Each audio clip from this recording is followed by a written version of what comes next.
انسان ایک دوسرے سے کیسے متاثر ہوتے ہیں، ماہرین نفسیات اسے ابھی مکمل طور پر نہیں سمجھ سکے، لیکن تحقیق اور تجربات سے کئی حقائق سامنے آئے ہیں جس سے یہ سمجھنا آسان ہو جاتا ہے کہ مرد خواتین میں کون سی صفات زیادہ پسند کرتے ہیں۔ نمبر 1، شفقت و احسان۔ شفقت و احسان ایسی صفات ہے جن سے خاندان میں اختلافات کو ختم کیے جا سکتے ہیں۔ مرد کسی ایسے شخص کے ساتھ رہنا پسند نہیں کرتے جو صرف ان کی فیملی اور دوستوں کے ساتھ اچھا سلوک کرے، بلکہ مرد کی خواہش ہوتی ہے ان کی زندگی میں آنے والے ہر شخص کے ساتھ اچھا سلوک کیا جائے۔ نمبر 2، مثبت اور مزاحیہ۔ کسی بھی تعلق میں سب سے اہم چیز وقت کا ہنستے مسکراتے اور بہتر انداز میں گزارنا ہوتا ہے۔ پرجوش ماحول اور اچھے موڈ کی طرف دھیان رکھنا ترجیح ہونی چاہیے۔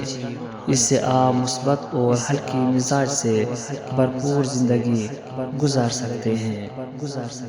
شوقین مرد حضرات کو خوش رہنے کے لیے مستقل طور پر شگفتہ خیالی کی ضرورت ہوتی ہے جس سے وہ تحریک حاصل کر سکے۔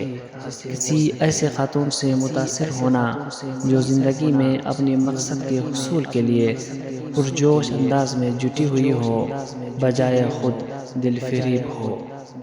نمبر 3، خود اعتمادی۔ مرد ایسے لوگوں کے ساتھ رہنا پسند کرتے ہیں جو ان کے لیے خوشی کا باعث ہو۔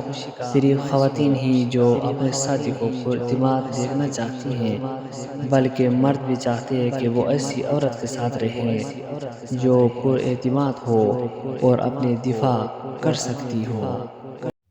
جذباتی ذمہ داریاں۔ مرد کے لیے اس خاتون سے بڑا اور کوئی کردار نہیں جو دوسروں پر الزام تراشی کے بجائے اپنے جذبات اور رد عمل کی ذمہ داری لے سکے، خواہ حالات کیسے بھی ہوں۔ یقیناً اس طرح کی ذمہ داری عورت کی کشش میں بے پناہ اضافہ کرتی ہے۔ خاتون میں جذباتی ذمہ داریاں مرد کے لیے ناقابل یقین حد تک دلکش ہوتی ہے۔ مرد کی 4 چیزیں ایسی ہیں جو عورت کو اپنی طرف کھینچتی ہیں جیسے آگ لکڑی کو کھینچتی ہے۔ نمبر 1، حسن اخلاق۔ نمبر 2، طاقتور بدن۔ نمبر 3، بدن پر بال ہونا۔ نمبر 4، سنجیدہ مزاجی۔ عزیز دوستو، اپنا بہت سارا خیال رکھیں۔ مجھے دیجیے اجازت، ملتے ہیں نیکسٹ ویڈیو میں، تب تک کے لیے اللہ نگہبان۔